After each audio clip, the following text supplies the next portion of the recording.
Topsy-turvy house in Brighton, England has visitors standing on their heads for the perfect selfie. Yeah, it's called the upside-down house for obvious reasons. It's a house that sits on its roof and all the furniture is stuck to the ceiling, as it were.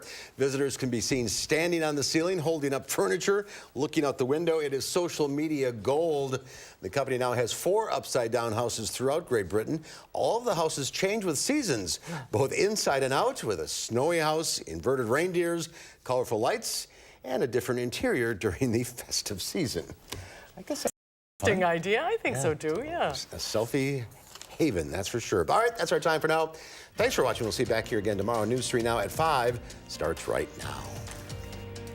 And right now at 5, town of Beloit residents are tired of people illegally dumping their garbage. Why one town needs to make a change. It'll soon be empty because its owner can't convince anyone to buy it. What state officials have to say about it? From the Channel3000.com Alert Center, this is News 3 at 5. And thanks for staying with us tonight at 5. Rock County residents say something needs to change when it comes to people illegally throwing things away right in their yards. Leaders in the town of Beloit say this isn't a new issue either. Rock County reporter Adam Duxter in our bureau at the Janesville Gazette with why they say this is happening. Adam? Well, Eric and Susan, sometimes it's just the matter of a few bucks. That's what people in the town of Beloit think illegal dumpers are trying to save. But turns out the decision to throw your trash in someone's yard could prove to be a lot more costly. Bud Light can. Bud Light can. Dave Sterna does this Another one. about once a week. A lot of times you don't know stuff's here until you step on it. It's what he says he has to do to keep his neighborhood clean. It seems that the dumping situation has increased over the years. But it's not just the small stuff Dave has found on the side of the road. Couches, whole rooms that have been torn out, that have been dumped out in the country.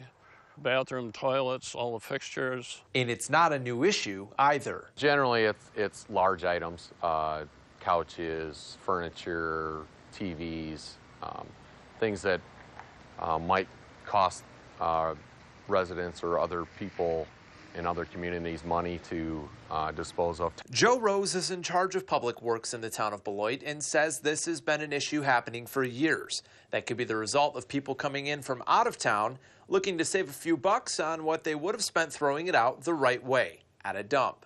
I would just try and hope that they would start respecting their neighbors and their community. Dave says it's possible adding trail cameras or additional patrol could fix the issue. Rose says it comes down to respect for each other and the environment. I, for one, would never want my trash in somebody else's yard. It's about the environment and trying to maintain the beautiful area that we have. For now, Dave says this is the best way Another one. to keep things clean. You would not want us to bring our trash to your home. We don't want you to bring your trash to our home. We have a lot of pride in our community out here, in our neighborhoods. We just want respect. Anyone caught dumping trash in the town of Beloit could face a fine of up to $1,000, and police say they have caught a few people dumping so far, but that they rely on folks calling in tips to help catch people doing this. All right, Adam, thank you. And police are looking for the people responsible for causing thousands of dollars of damage at a Rock County golf course. This happened at Bass Creek Golf Course on the west side of Janesville over the weekend. Employees there say they don't have any video of this incident. They are relying on tips as well to see who may have done it. They say they are now dealing with thousands of dollars in damage. Let's get a check on the weather now. There's a chance for rain tonight, but things will warm up tomorrow. Gary Canalti is on the weather patio with the details. Gary? Well, Susan, you can see the rain moving from Iowa and Minnesota into western Wisconsin. We'll see that continue tonight across southern Wisconsin. Already some showers west of Platteville and Lone Rock, but eventually they'll overspread much of southern Wisconsin, and with even a couple of thunderstorms possible. Temperatures right now are in the lower 50s and upper 40s, especially where it's raining, but winds will shift to the south tomorrow. And when the rain comes to an end, the skies will turn partly sunny for tomorrow. High temperatures will soar up into the upper 70s with those brisk winds continuing through the day. That's your News 3 Now First Alert forecast. All right, Gary, thank you very much. Former White House counsel Don McGahn was a no-show at a hearing by the House Judiciary Committee. Chairman Jerry Nadler says McGahn is not protected by executive privilege. this committee issues a subpoena, even to a senior presidential advisor, the witness must show up. Our subpoenas are not optional. Now the Democrats are trying desperately to make something out of nothing. McGahn, who was advised by the White House not to testify, is a critical witness to the committee's investigation about whether President Trump obstructed justice. McGahn told special counsel prosecutors the president asked him several times to shut down Robert Mueller's investigation. Democrats accused the Trump administration of stonewalling, and some are putting more pressure on House Speaker Nancy Pelosi to begin impeachment hearings. That includes Wisconsin Congressman Mark Pocan. This morning, he tweeted that, quote, stonewalling Congress on witnesses and the unredacted Mueller report enhances the appearance of guilt. House Speaker Nancy Pelosi has resisted calls for impeachment. CBS News is reporting that she will hold a meeting tomorrow to update lawmakers on oversight and investigations. Wisconsin lawmakers are introducing a new proposal to attract volunteer firefighters and incentivize them to stay in those positions. Volunteerism is down for a number of reasons, including decreasing rural populations and increasing training requirements to enter the profession. The average age of a volunteer firefighter has also increased from 50 to 60 years old. The BRAVE Act creates 3 refundable tax credits to get more volunteers involved. When we think about what it takes or what it means to be a volunteer first responder, we have to think about what would happen if we needed people and we couldn't staff those departments. What would happen if we had a call and no one came? With this, we won't have that issue. More than 90% of Wisconsin fire departments are either entirely or mostly volunteer. Almost 80% of the state's EMS care is provided by volunteers. And this just into the Channel 3000 Alert Center tonight. The Wisconsin Department of Health Services says there's a multi-state salmonella outbreak in Del Monte vegetable trays. 3 people in Wisconsin, 1 in Minnesota have all reported getting sick from these veggie trays that contain broccoli, carrots, cauliflower, and dill dip. Those were purchased from Quick Trip stores, but they have been distributed in other stores as well. The state health department is working with the Food and Drug Administration and the Centers for Disease Control to investigate. The Madison Mallards have cut ties with fast food restaurant Chick-fil-A over its support for anti-LGBTQ groups. Last week, the team announced the partnership on Facebook, which it described as a typical business partnership involving game tickets and food. But team executives say that led to backlash on social media, forcing them to take a stance that they say is more in line with their core values and reflects the feelings of the community they serve. And we felt like when the discussion got to a spot where it started to loop us into a spot where people didn't feel like we were being inclusive, that we couldn't really stand for that, and we needed to make a statement to clarify exactly where we really did stand. The Mallards say they made a mistake in not realizing the negative impact of the partnership. The team says it intends for the duck pond to be a place where everyone feels welcome. A lakefront landowner says she is being left high and dry after the private lake owner decided to start draining the lake. Well, this is happening on Lake Delona. That lake is located in the town of Delona near Reedsburg in Sauk County. Our Keely Arthur joins us now to explain. Keely? Well, 6 months ago, Nikki Weigel thought she had purchased her dream home, but it's turning out too good to be true. The mother of 3 purchased the home specifically because of the lake, saying it's soothing for her 3 boys with special needs. But 2 weeks after purchasing the home, she was contacted by RE/MAX Wisconsin Dells, which had listed the home. They told her the lake was privately owned by a man named Jim Moritz, and he was putting the lake up for sale. Since then, Moritz has begun to drain the lake, threatening to drain it entirely if someone doesn't purchase it. Since it is privately owned, Weigel says she has nowhere to turn. She's tried to speak with Sauk County officials and the town of Delona. Here's what she says the Department of Natural Resources told her. They said it was a very gray area, but they thought that it was legal for him to drain it and do whatever he wants. And I said, well, what about all the fish and all the turtles that are in here? And he said, I'll just die and stink for a while, and then the raccoons will come and eat it, and that's that. The lake is being drained into nearby Mirror Lake. The DNR does have regulatory authority over the dam that Moritz is using, but as long as he is reducing the water by 6 inches or less a day, he isn't committing any violations. Weigel said she didn't know the lake was privately owned. She had assumed it was part of state property because it's so close to Mirror Lake. We'll have more details on this very strange story coming up on News 3 Now at 6. All right, Keely, thank you.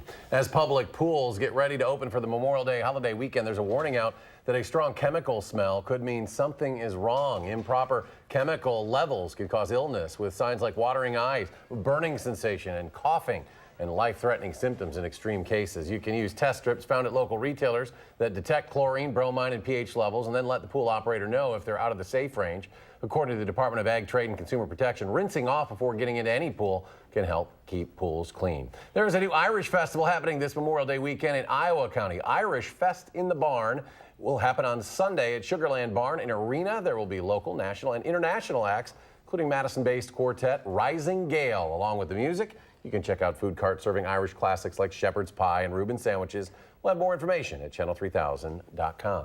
Well, after a double overtime loss to the Raptors this weekend, the Bucks are hoping for a better shooting game tonight. It couldn't get much worse than Sunday. If they win tonight, they'd be just a game away from the NBA Finals, where the Golden State Warriors await. And Kevin Lewis joins us to share what we can expect tonight in Toronto. Kevin. Have a little series now. The Western Conference already over, but the Greek Freak had a very un-Giannis-like performance in Game 3. He had 23 rebounds, but only 12 points. He'd been averaging 37 in his previous 3 road playoff games. Giannis hit just 2 of his 7 free throws, had 8 turnovers, and fouled out in double overtime.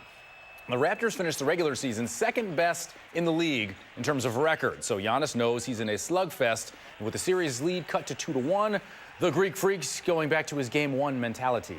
It's not going to be about scoring. It's going to be about making the right plays. It's going to be about making my teammates involved. And, when the time is right, I know when I got to take over. Giannis is the MVP. He's gonna be resilient. He's as resilient as they come. So when he has an off game, he's going to come back and be a force tonight. The Bucks got 54 points from their bench in Game 3, 20 of those from Brogdon, 24 from George Hill. That production, plus a bounce back from Giannis, would be very good news for the Bucks. The last time they lost back-to-back games was March 4th. They are 22-1 after a loss this season. So things getting very interesting north of the border. Exciting. But the Bucks want to come back home with that 3-1 lead. That'd be huge. They got very physical with Giannis. Yeah, that's kind of the way they try to stop him and beat on him. He said they're going to come after him, but he's just got to get back up and have a Giannis-like game. 7:30 tonight. All right. Get it to 3-1. Kevin Lewis. Thanks, Kevin. Thank you, Kevin. Abortion rights advocates across the country are rallying in response to restrictive bans in 8 states. We'll take a look at their message and what Governor Evers has to say about anti-abortion bills moving through the Wisconsin legislature. And on Wall Street, the Dow takes off, jumping nearly 200 points today. The NASDAQ adds 83, while the S&P 500 gains 24. You're going to have to trust me on that. We'll be right back.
From the nation's capital to Los Angeles, abortion rights advocates are demonstrating against laws on restricting abortion.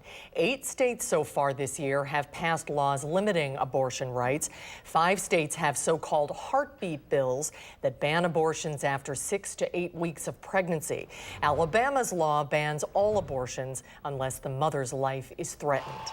The legislature has spoken, and it underscores the sanctity of life that the people of Alabama value so highly. I believe that women's health care is a human right. It should not be restricted based on what other people's personal beliefs are. Court challenges are underway or expected in every state where new laws have passed. It's unknown if the Supreme Court justices will agree to hear any of the legal challenges. New at 5, Wisconsin Governor Tony Evers says he will veto all 4 anti-abortion proposals that passed the state assembly if they land on his desk. In a tweet today, the governor wrote, "We shouldn't be limiting the right for women to make their own health care decisions." The Senate should take up the proposals sometime in June. The Southern Plains are dealing with flooding after torrential downpours overnight in Oklahoma. The rising rivers there have overflowed, washing out roadways, forcing evacuations. This is the same storm that created more than a dozen tornadoes yesterday. Emergency officials say their first priority is to rescue those who are stranded, and then they'll start to assess the damage. Now for our weather, things will warm up, but Gary's here to tell us that'll come with a bit of a trade-off, Gary. Yeah, it looks like I'm having some computer problems right now. I'm actually looking at some of the strong to severe thunderstorms over parts of Missouri. You can see a number of severe thunderstorm warnings. This is just to the west of St. Louis, but some tornado warnings up toward the Columbia area. Let me just see if I can exit out of this here and see if I can get back on track here because there's just so much information that's being sent into the computer. Sometimes it's hard to keep up, but you can see lots of clouds in our part of the country. And these are actually the blow-off tops of those thunderstorms well to the south in Missouri. Now, as we take a look at Doppler track, you can see mainly rain here, starting to see some lightning up in southern portions of Iowa. So eventually we could see a couple of thunderstorms mixed in with the showers, but at least around here you can see those showers generally moving through the western parts of our viewing area. I'm going to see if I can zip past this here and get to the next graphics, just because right now we're just trying to keep up. You can see this is where the severe weather threat is right now, highest from St. Louis southward. The severe weather threat extends as far north as parts of northern Illinois, but at this point it looks like it'll stay mainly to the south of us. The threat for severe weather tomorrow will shift a little farther to the east, and for some reason here it looks like our computer's locked up. Oh, there we go again. But you can see this line of thunderstorms that extends from Iowa back into Missouri, lifting to the north and east. So the severe weather threat, these are tornado watches down here, will stay to our south. The rain that'll come through will probably end up in the 1/4 to 1/2 inch range, maybe a little bit more for areas west of Madison. Tomorrow, the severe weather threat gets as far north as parts of northern Illinois. And on Thursday, also parts of southern Iowa could be under the gun. The severe weather threat by Friday, though, should shift into southern Wisconsin. That's a day we have to watch, and we do actually have an alert day in the forecast for that. The rainfall, that could be another story. This is through Wednesday morning. So you can see the rain that comes through tonight, maybe a 1/2 inch in our western viewing area, around 1/3 of an inch elsewhere. But then another round of showers and thunderstorms, especially Thursday night into Friday. That could total up somewhere between about 1 inch and 1.5 inches of rain. And then more rain over the weekend will stay mainly to our south, but perhaps a couple of isolated showers and thunderstorms could make it into parts of southern Wisconsin. So you can see how the rainfall total by the middle of the latter parts of next week, we could be looking at somewhere between a total of 1.5 inches and 2.5 inches of additional rainfall in the foreseeable future. Live view from the Quebe Radio Skycam in Platteville. A lot of wind there, a lot of clouds. The WISC Skycam also showing cloudy skies. Edgewater Skycam in downtown Madison. Kind of a gray view there. The almanac for today shows our high temperature 54, our low temperature at 45, and right now we're sitting at 53 degrees with mostly cloudy skies. Forecast for tonight calls for cloudy skies, showers, perhaps a few thunderstorms later on. with a low temperature of 48, but tomorrow skies will turn partly sunny and then it'll be windy and much milder with a high temperature of 77. Future track, you can see the rain showers, thunderstorms coming through tonight. By tomorrow morning, most of the rain will be over with as temperatures drop into the upper 40s, but then the skies clear out, winds shift to the south, and temperatures soar into the upper 70s. Tomorrow night, there could be a couple of passing showers and thunderstorms, mainly to the south of us, with low temperatures in the mid-50s. And then Thursday will be another very mild day with high temperatures eventually in the mid to upper 70s. There could see a shower or thunderstorm chance by Thursday night, and again into Friday, the possibility for some severe weather. Short term, about a half inch of rain over much of southern Wisconsin. 7 to 10 day forecast. Again, that alert day for a severe weather possibility Friday. After that, temperatures stay mainly in the 70s, but we've backed off a little bit on the precipitation chances for Sunday and Memorial Day, which is good news for that weekend. Now, as we take a look at first alert traffic right now, slowdowns on the Beltline at Park Street. This is kind of the usual trend, it seems, especially with the construction around Todd Drive. Delays eastbound on the Beltline from Monona Drive all the way back to west of Verona Road. Right now, almost a half hour on the eastbound Beltline from University Avenue to the interstate. Heading out of Madison, 27 minutes down to Janesville on I-3990, 20 minutes to Sauk City on US 12, and 18 minutes to Sun Prairie on US 151 East Washington Avenue. That's your News 3 Now First Alert Traffic.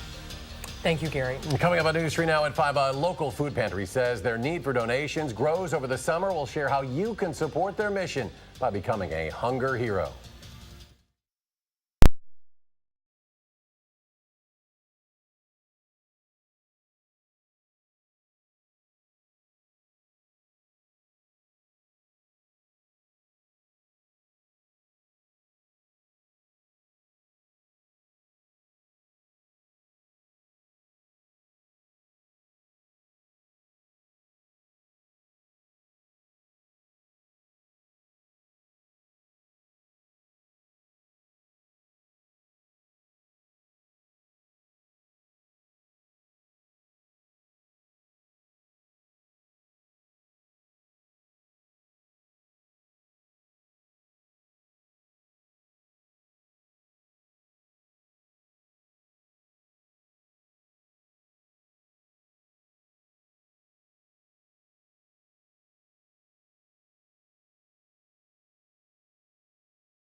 News 3 Now is teaming up with the Goodman Community Center to make sure families are well fed this summer. We're asking you to be a hunger hero for hundreds of people who rely on that organization's food programs every single week. Our Danica Lewis is here to take us inside one of those programs. And Danica, we're talking about people of all ages, all seasons. The need never goes away. Yeah, that's absolutely right. And while a lot of us think about donating food during the holiday season, the volunteer-run food pantry actually sees a significant increase in the number of people needing that help over the summer. Even with the cramped chaos of sorting soups and stacking mac, it didn't take long. I fell in love with the place. For Ronald Booker to know this place was special. You'll see people leave with their, happy, It's a wonderful place, I think, I'm very thankful that they're here. The 70-something-year-old first came to Goodman with a group of his fellow veterans. How are you today? Now you'll see him here every few weeks. So you get food, but the staff in there gives you a smile and they're gives you encouragement that things are okay, and if they appear not to be, have this, and it's to help your soul and spirit know that everything is okay. High point of my week, like to be with friends. Friends because Paul Ketterer cares about the people who come through here and worries when regulars don't show up.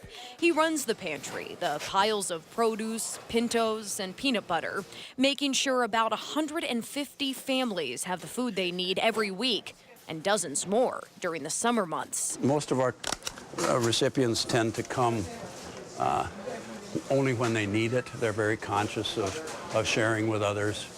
But some, obviously, this is their only source of food. Thank you very much. The good vibes he felt here I'm good, thank you. led Booker to become a volunteer. Life is life, things happen. While the line every week proves that's the case, Booker knows there's a place and people to help fill his pantry and fill his spirit. To help people and to see people leave here smiling, not so much here, but where it counts, here. So there are some exciting changes, too, coming for the food pantry at Goodman. Part of the construction going on right now will allow those volunteers to move into a bigger space, which, of course, means more resources for those who need it. So if you want to help the Goodman Center, we are hosting an all-day Hunger Heroes Telethon on Thursday, where you can call in with a donation and do your part to provide 12,000 meals to kids, families, and seniors like Ronald this summer. That number is 274-4000, 274-4000. There are also items you can drop off at Goodman, like cereal, spaghetti and sauce, peanut butter and jelly, and granola bars. We have a full list up on channel3000.com. It is so important. We hope you help us Thursday. Danica, thank you. And we'll have another check of your forecast in just a moment. Stay with us.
Here's a look at some of the stories we're working on.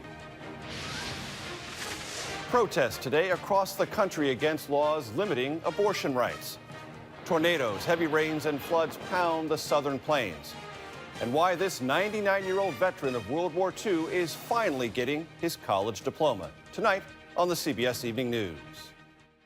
Finally, at 5, we're getting an inside look at an underground dining experience at Miller Brewing Company's historic caves. Miller Coors hosted a beer pairing dinner last night, a 70-year tradition that started when the Miller, Pabst, and Schlitz families would sit down and talk about the beer industry. The space features a historic mural and an entryway where horses used to bring in blocks of ice from the lake. There are more dinners planned this year, and you can also take a tour of the historic caves. That looks really cool in there, doesn't it? Yeah. And they probably could pull some ice blocks out of the lake today, Gary. It's been not quite that cold, but tomorrow will be in week. the 70s, upper 70s. So there is some rain out there to our west. You can see that pretty much in the western part of our viewing area, and that's where temperatures are in the 40s right now. We're in the low 50s elsewhere. All right, we're back in 30 minutes for News 3 Now at 6. Stay tuned for the CBS Evening News.